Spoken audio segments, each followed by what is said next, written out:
friends, and welcome to another installment of Golondrinas Live Sessions. I'm Laura Gonzalez, Education and Volunteer Manager here at El Rancho de Las Golondrinas, Santa Fe's premier living history museum. We're located just south of Santa Fe in the beautiful and historic La Cienega Valley. If you joined us last week or a couple weeks ago for our last installment, we were joined by Las Golondrinas weaver, volunteer, and wool dyer, Kathy Greco, and she taught us all about the history of dyeing wool using natural materials. During that segment, she talked about dyeing yarn, much like what you see right here, and she showed us some beautiful yarn that she had just dyed during that demonstration. Well, today, following up on that, we are joined by Las Golondrinas weavers and colcha artists Julia Gomez and Michelle Montaño, who are going to talk to you about the history of colcha and show you how they turn this beautiful dyed yarn into the beautiful work of colcha embroidery art. So thank you so much for joining us today, ladies. Julia and Michelle, welcome. Thank you for having us. Glad to be here. Yes, glad to be here. Buenas tardes. We will get to the colcha embroidery as soon as we can, but it's a long process. And so we have to start with the sheep. The Churro sheep were brought here by the Spanish in 1598. In Spain, they were the peasant sheep. And so when the explorers came, they would not let their fine woolen merino sheep come because that was their money. The merino sheep have beautiful soft fleece, and the Churro they have a coarse fleece. Anyway, Spain only let the explorers bring the Churro sheep, and they were called churra. And you'll find that for the volunteers, that when the Spanish-speaking teachers bring their classes, they always correct us and say churra. And I asked Mark Simmons, why do we call him Churro? And Mark Simmons is the historian here, and he said he thought it was the frontiermen that changed the name from churra to churro. Anyway, we have the churro here. They have a coarse fleece, but it's a beautiful long fleece. The staple is very long, very easy to spin. In the old days, when I started in 2000, shearing day was a big party.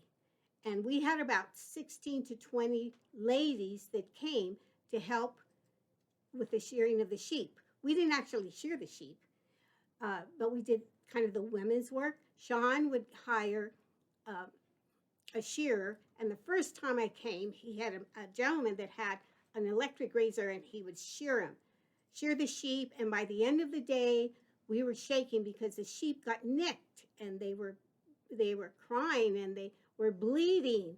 And so at the end of the day, all the ladies were crying, and so Sean gave up, didn't hire anybody except Mr. Jaramillo that was a blade shearer, the old-fashioned blade shearer, and he was so gentle with the sheep, and we were all happy. And the men would shear the sheep, the women learned how to gather the fleece a certain way, then we would take it outside and weigh it and measure it and get it registered with the Navajo Churro Association. And if you want to know anything about sheep, just Google the Navajo Churro Sheep Association, and you can learn everything you need to know about shearing. Okay, so after they would shear it, we would wash the wool. And we wash the wool using a root of the yucca plant. And we call that amole. And amole, our Native American ancestors would use it to wash their hair in El Dia de San Juan, and it would make their hair grow if they washed it on that particular day. And the amole makes a sud. It makes like a little suds. And we use that to wash our wool. Now, after we wash our wool, we card it. And we use our carding.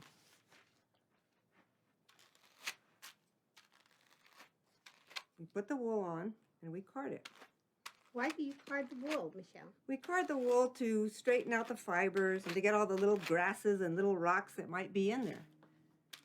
And it also, I think it softens it also. I like the way it... Yeah, and it makes it easier for the spinner to spin.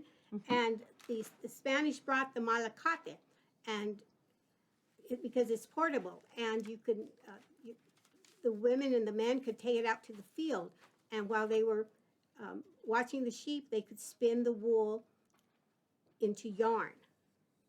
Once we have the yarn, we take it off And we and put it on a knitting knotty and turn it into skeins.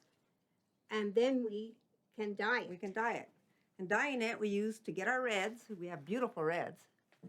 We use the cochineal. And the cochineal is a parasite which grows on the prickly pear tree. And it's brushed off. You brush it off the plant. And that's how we get our dark reds. You get the dark reds with when your first dye bath. And then as you go on, you can add lime juice to it and get your orange. Or as you get to the end, you can add more alum and you get pink. And I think we have a pretty pink in here also. Oh, we get this. I mean, there's some beautiful colors from cochineal. Then afterwards, with the dyes, we add a mordant. And the mordant opens up your fibers. And mordant we use is alum and cream of tartar. We use that to open up the fibers while we're dyeing. We put it in the dye bath so it opens up your fibers. Then we go to indigo. This is how we get our beautiful blues. We go to our blue colors. We get all kinds of blues with indigo. Now, indigo grows in South America. We do have it growing in South America. And it is a green plant that is cut down and allowed to ferment, and it turns blue. And it's right here. I mean, it's amazing. But that is also a trade item. Our cochineal and our indigo are trade. We trade. Okay, now we go to our yellows, which we are abundant here in New Mexico. We have beautiful yellows. We have all kinds of yellow plants that make our yellows. And we have all kinds of beautiful yellows in here. I mean, there's an amazing, it's amazing the yellows we get. And we use marigold, and that'll give us like a real rich yellow. And if you do it strong, if you add more marigold, you get more of a darker, richer, like a gold yellow. Very beautiful. And then sometimes the settlers would use chamisa, and that gives you more of a pale yellow. And now my favorite is cota, because we used to also use this as a medicinal herb. We would use that as a tonic for our riñones, for kidneys. If you had kidney trouble, you would make a tea out of cota, and that would be our Navajo tea. That's what we call Navajo tea. And that'll give us that also gives us a pretty yellow. And it was found on the Pueblo ruins, and it's known as a heritage dye. And cota, you find that everywhere. We have it, we go on walks and we see cota plants everywhere. So it's abundant here in New Mexico. And it makes a delicious tea. Oops, I'm getting all caught up in here, Jules. Now we'll go to our root. This is madder root. And when you first get this root, we have this up in our Sierra village. And when you first get it, it's a bright orange. But this has been dried, so it's a little darker. And that is how we get either a tan. The colors range from like a tan to an orange. Then, of course, our onion skins, which we need. These are our onion skins, and we ask you to save your onion skins for us because we do onion skins, and we get like a pretty yellow. And if you even get more, you get like a gold or a burnt orange. It's amazing. So save your onion skins for us because we appreciate it. And now our greens, we get that from Escoba de la Víbora. That is snakeweed, and we also have that up in Sierra Village.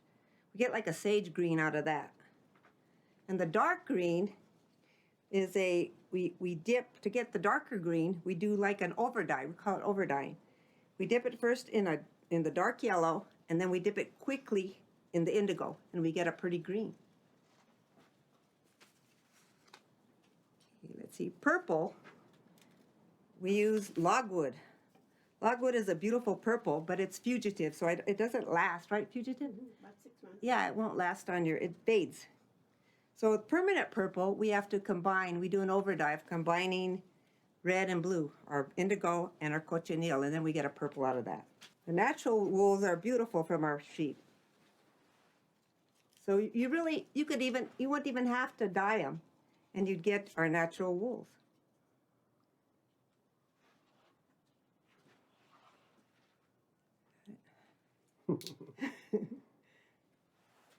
See how pretty the colors are? So you really don't have to dye the wool to get a beautiful color. We have beautiful blankets made out of the natural colors. Jules, I think that's it, girl. Okay, so now we've dyed the yarn. What's next? Now we weave savanilla. Now we weave savanilla.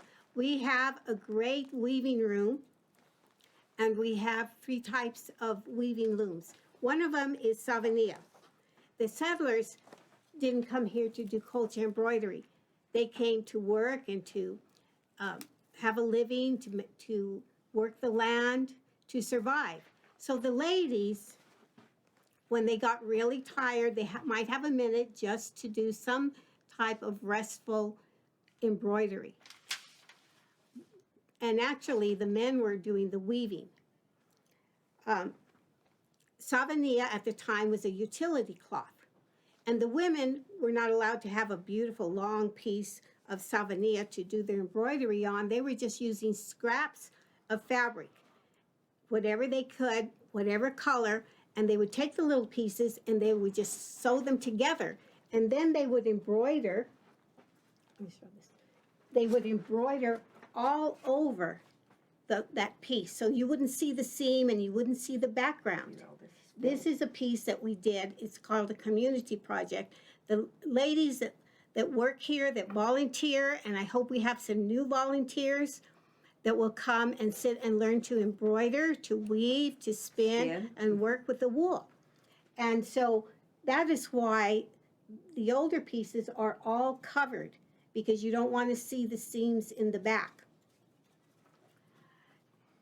Nowadays, we have the luxury of weaving a whole piece. This is a yard of savanilla. And when this one is not a hand spun, because my hand spun is right on my weaving loom right now. I don't weave. I don't spin the warp because it's not strong enough. But I do spin the weft, and so it has a different texture.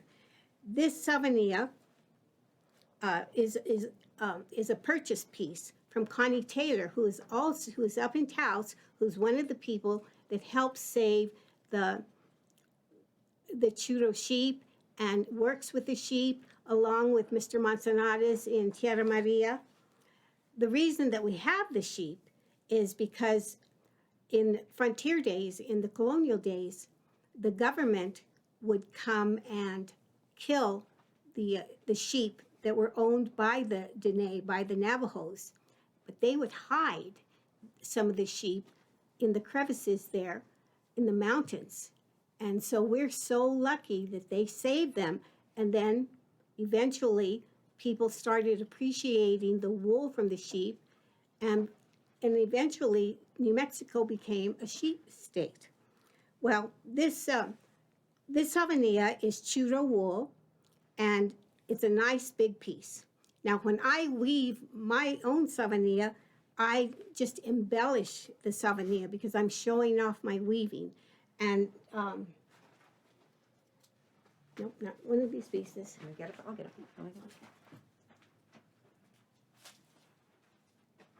See, these are some of the pieces that I have woven. And so I just embellish them. I just embroider a picture on it. And I don't have to cover it. But I always do one piece that is solid so that I won't forget that this is how it started. It's completely covered. This is another piece that I did. This was a, hold it stick. This is a piece, we were traveling in Mexico, and this picture was painted on a big planter. And I liked it so much that I just copied it. So you don't have to have a pattern out of a book. you can make up your own. Now, this hanger is a purchased hanger for like a quilt, so I used it. But here I have the choya stick, and I use that for a hanger. And we find choya when we're walking. In fact, we've gotten big choya. We have to come back from. We put them close to the road so we can come back from because they're big. Yeah, because there was one that I saw and I said, Michelle, I have to take that home. I need that choya. And she said, you can't get out of that arroyo. And I went down, and then I got this choya, and it was all dried up. And they said, Michelle, you have to help me get out. So she's dragging me out of the arroyo. But now it's safely in my backyard. Right, and look at how beautiful it is. I mean, this is choya. This is what we find on our regular walks, you know. And I just have to clean it up. Okay, this is another piece here. This piece I did not weave, and this one you can feel that it's soft, Michelle. It's merino. Soft. Whoa. It's merino, and I like to do birds, so I did this one. Oh, this is so soft. That is so nice, Jules. Okay, and then I was going to show you, I was going to talk about this one here. The ladies, this was done a long time ago. It was designed by Sammy Oakes and her little friend. And Irene Martinez, who used to come. And so that's why I really want all of you to be interested in our group, because there's so much to learn in this group, and we're aging out. You know, like the oldest lady, the oldest grand dame of Colcha Embroidery is Monica Sasaya Halford. She was one of my teachers, and she's already 90. And then Irene is next, Irene Martinez, who designed this piece here for the ranch, right here behind Michelle. And we have some wonderful pieces at the ranch that were designed by different people. And Irene did that one. Irene also helped with this. I did the sheep, and I did some of the flowers. And so this is our legacy here. And it's a beautiful piece. We used it for the procession in the fall and the spring. And I've even I took it to the celebration in, where do we go? Las Cruces, for their San Isidro procession. Annette Turk went with us. And this is our masterpiece. Yeah, this is our group piece that we all work on. This is our masterpiece. This is our altar cloth. And Ron Goodman, our weaver here, he designed it from a replica we have in the museum. And every time for our festivals, we all sit around the table and we work on this, that our guests can see, and we can teach them how to do the stitch. So it's fun. We have such a good time. We have little samples. If the guests want to learn, we'll sit there and teach them. Yeah. So you can learn to do embroidery, the Colcha embroidery. I'm here a lot because I owe this place, this museum, a lot. Because I started in 2000. Everything that I do, I learned here. And you know, I have traveled to China with my art. The government of China invited me and Annette to go and demonstrate our art there. They didn't like it, but we went anyway, and they paid for everything. It was wonderful. I've been to Indiana as a guest there for a show. I've been to Florida and spoken there. So I learned all of this right here, and I'm willing to teach you. I want to teach because I'm aging out, and I don't want it to die. I don't want this art to die. So please come and join our group. Okay, Michelle, if you can put some of this away, I can show the stitch. Okay. There's Ana Linda from Abiquiu.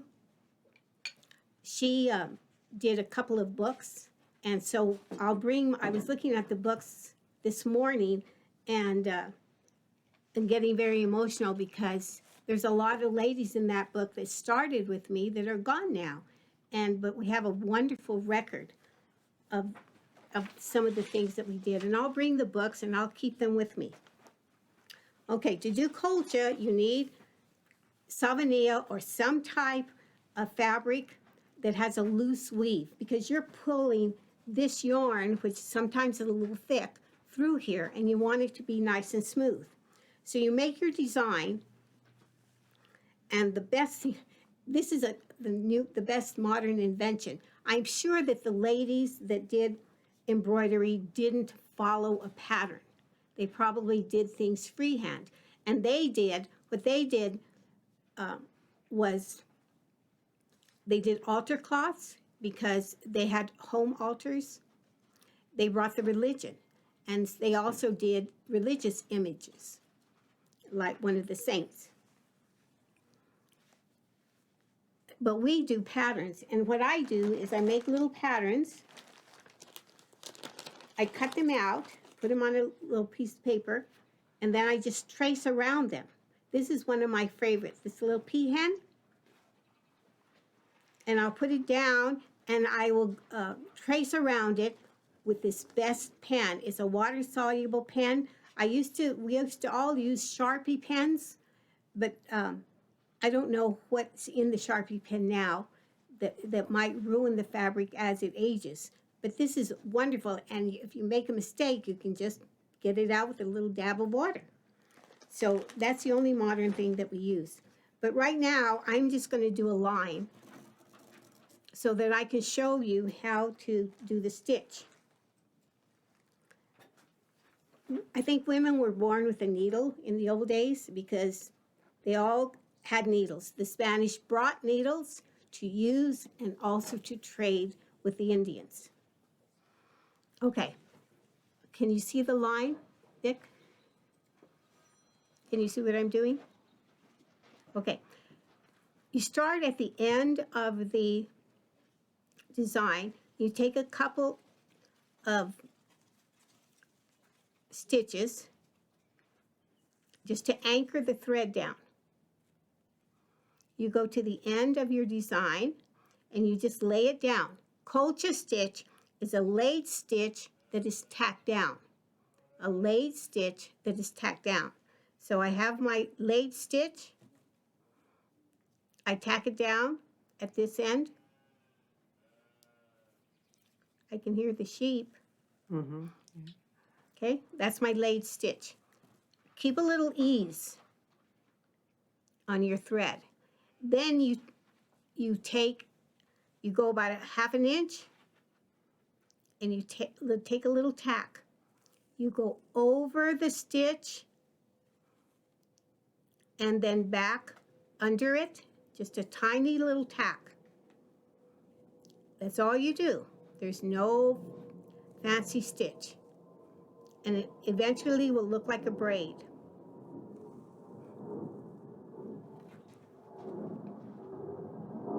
Can you see the stitch? Go over. Here's the stitch. My arm is the laid stitch. And I'm just going over, take a tack, come this way, over. Take a tack, over. That's all you do.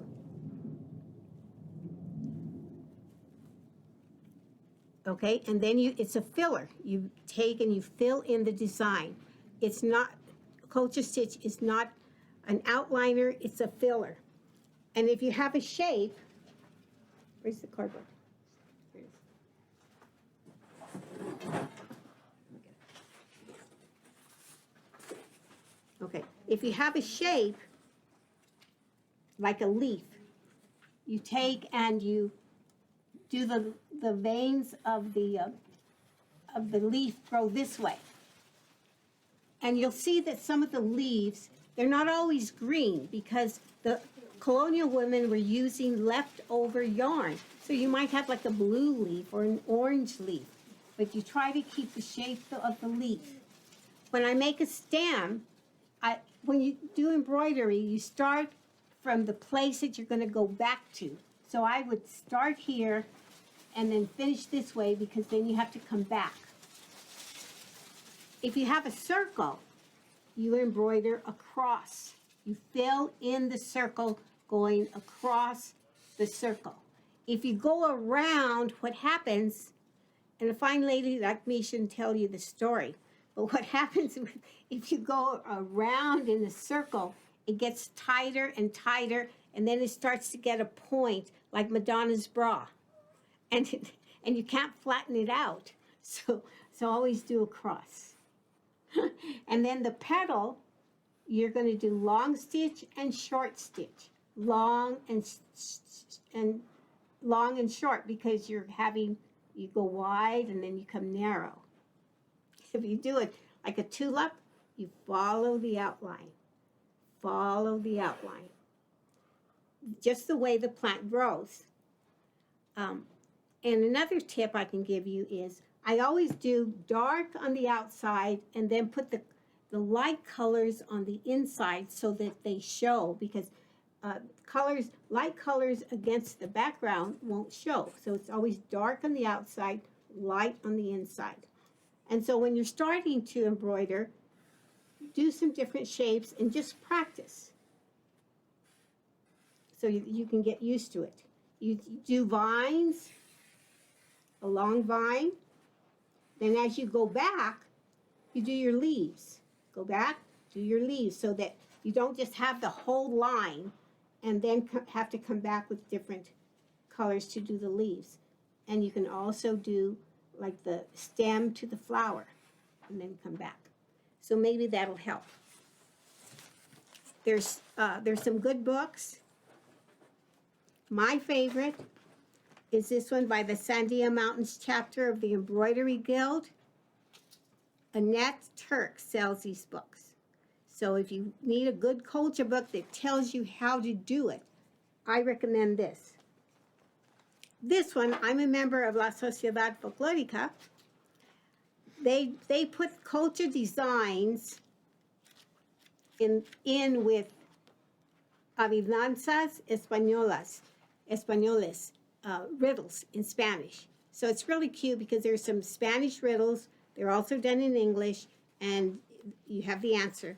But you also have some wonderful designs, and these designs are from the Curtin collection. You know, the Curtin sisters were the ones that married the Palojemos and started this wonderful museum.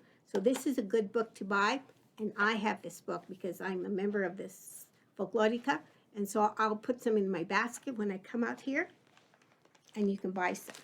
Did we cover everything, I think Michelle? so. What do you think? Anything else we can add? I think we got everything. I think we was did. going to show, I wanted to talk about this. Your piece. Culture, because now, you know, if you have a nice modern home, I don't know if you want your culture to be hanging on a stick. It really looks nice in tin for a modern home. You might want it in tin. And Tom Whitson does beautiful tin work. In fact, I'm sorry, Tom, that I didn't have you bring your beautiful mirror that we made together. I did the culture, and Tom did the tin, and he has it hanging in his beautiful home. But that's another idea. I know that I make little small pieces, culture in small pieces with tin, and the tourists buy them a lot. But I want everybody to come and learn and join. Be a volunteer at this ranch. It is so much fun, and there's so much to learn. I am so grateful to be here. Thank you so much for inviting us to do this. Michelle and I had a great time. We did. We always enjoy it. We're home when we're here. Do you have any questions? Let me rejoin you here, ladies. Oh, and I wanted to say that both of us have had our vaccines already. That's why we're not wearing our masks. Yes, that's very exciting. A lot of our volunteers and our staff are getting on that vaccinated list, and the more that happens, the more hopeful we are that we'll be able to welcome our guests back this season. So we're getting ready for all that. So just keep up with us on our social media, and we'll let you know what's going on around here. So thank you so much, Julie and Michelle. This has been wonderful, so informative, so beautiful. We do have a few questions from our audience, so I've got our Facebook up here so we can get some of those answered. Let's see here. Lots of compliments on your beautiful artwork to start with. So Nick Otero, who's joining us today, says, do you ladies classify yourselves as weavers, stitch artists, colcha artists? What's the correct terminology? Colcha artists, colcha embroidery artists, because colcha is the adjective for embroidery. It defines the type of embroidery. Colcha embroidery artists. Colcha embroidery artist. Thank you. They're wondering, what is the oldest piece of art here at Las Golondrinas? At Golondrinas, are you talking about colcha? I Or think just so. Art. Oh, Probably- We have a lot of art. Ooh, probably colcha museum. art. We do have a lot of old Museum. stuff around here, but I think colcha art. Do we I know? think so. I don't think we know. I think that the piece in the chapel that the girls before me did is the oldest piece of colcha that I know of, and it's hanging in the chapel. And it's a design of the curtain collection, and then they added some sheep and things from around the ranch to tie it in. I see. Yeah, we've probably got something in archives too, I'd imagine. But I that's bet. a really good question. We're gonna have to look into that. Sharon is also wondering if you know of anyone in Colorado who teaches colcha embroidery, or is this something that's exclusive to New In, Mexico? The San Luis Valley, Mm-hmm. the San Luis Valley, they did their culture. They would do like the library or the fire station or the museum. They kept the history of the city, of the little village in culture embroidery. And so there's a collection there. The museum is closed, but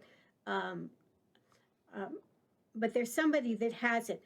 I read the book and I was just so enamored with the book. I wondered if the ladies were still doing embroidery, and they weren't. So with a friend from Taos, we found a connection in the San Luis Valley, and we went up there. There were about 4 of my friends that went up there. We stayed in the convent, as we were all, like old lady nuns. And we had the best time because it was kind of scary. We were the only ones there. They just opened the convent for us, and we stayed there. And then the next day, one of the ladies had gathered some people, and we taught colcha, and they're still doing it. In fact, I take up Connie from Taos, and some of us take up supplies because it's a hard place to find anything, and we have one lady there, and we give her supplies, donations, so that she can hand them out to the ladies there. But that's the only place in Colorado. That makes sense. Yeah, but The culture of this San Luis lady Valley in Mhm. Colorado wants to get a group together, I volunteered to go up there and teach. Well, there you go. So that's a shout out to Sharon Vihil who had that question. We have another question. How do collectors keep their colchas clean and preserved? That's really hard. It's really nice if they can be hermetically sealed in tin. That would be the best thing. But with colcha, you keep it out of the sun, keep it out of the direct sun, you keep it away from moisture and from moths. You don't wash it because you don't wash art. You just kind of clean it off. It's for pretty. It should be under glass or someplace safe. Like you said, a lot of the colcha art in New Mexico history would have been used as altar cloths or Yeah. banners or Yes, things like that. You wouldn't have put this For as a show. tablecloth to eat on or things like No. that. Mm-mm. Well, and I know here at Las Golondrinas, our curative collections at the end of every season when we close in October, we go through all of the buildings and we take out any artifacts that are delicate or sensitive, and we don't want them sitting in the buildings all winter. And I believe these were in a big bag with other colcha items that were in a freezer. Yes. Yeah. So that also helps to protect the artwork. And sometimes I put my yarn in the freezer, and like this San Isidro, we keep it in the freezer when we're not open. In fact, we have a great collection of colcha here, and we keep it in the freezer when we're not opened. That's wonderful. And maybe you answered this question already, but how long is a project, something of this size perhaps, how long does that take you? I know you both are very dedicated, but if Well, someone at home wanted to get started on their own I project. joke that it's our 100-year project, but it isn't. It's probably on about 4 years. I 5 think years? it's 4 years. About 4 years. Ron designed it for us, and everybody says, well, why don't we finish it? And I said, I don't want to finish it because we sit here in the placita working on it. We get a lot of attention. It draws people, and then we get a chance to talk to people about it because it is so beautiful. But I already have another piece that it's a piece that Beatrice started, and she drew an edging, and so I'm going to add some golondrinas so that we have another project to do. But I keep stalling, and I don't let the ladies finish it because it's so beautiful. I like showing it off. I think you all have a wonderful time with this. Anybody Yeah. who's visited Las Golondrinas and have seen our Colcha artists, you know, I see it throughout the season. You start with almost a blank canvas, and you just all take turns working on it throughout the season, and you probably still don't even finish. So it definitely can be a time commitment, but a beautiful expression of art. We had another question about needles. So today, obviously, things are a little bit easier. What would they have used as needles, and where would they have gotten those in the past? Ladies brought their needles.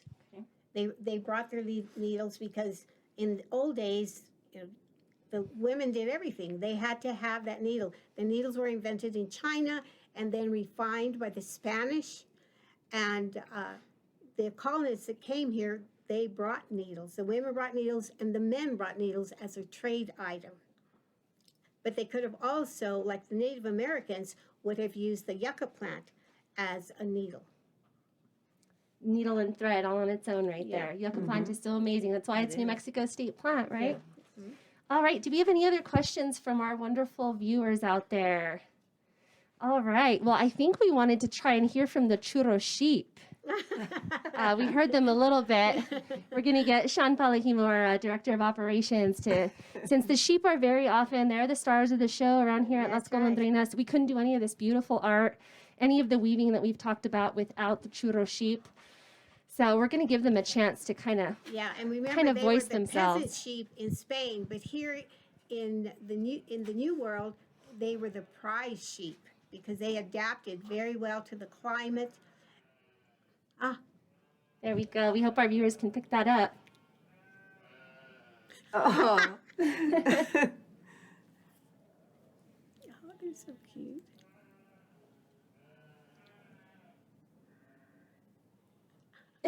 They're adorable. That's a wonderful way to end it. And for It Sean, is. all he That has to really do is. is walk by and give him a little treat. Oh, So thank you sweet. again, ladies, for this wonderful presentation. I know you've been part of several of our Golondrinas live sessions, and you said it. You know, we want to remind our viewers that if you want to come out to Las Golondrinas for a visit, just keep up with us on our Instagram, on our Facebook, on our website. We'll let you know what's going on. And furthermore, if you want to come out and play, if you want to come out and learn something, learn this beautiful art, learn how to do any of the other activities and demonstrations we've showcased on our Golondrinas live session, just go ahead and reach out to us. We'd love to have you as part of our little ranch family out here. We'll be posting this on our YouTube. Remember to check out all of our videos. All of the Facebook Live videos that we do here remain on our Facebook. Then they get uploaded to the Las Golondrinas channel on YouTube.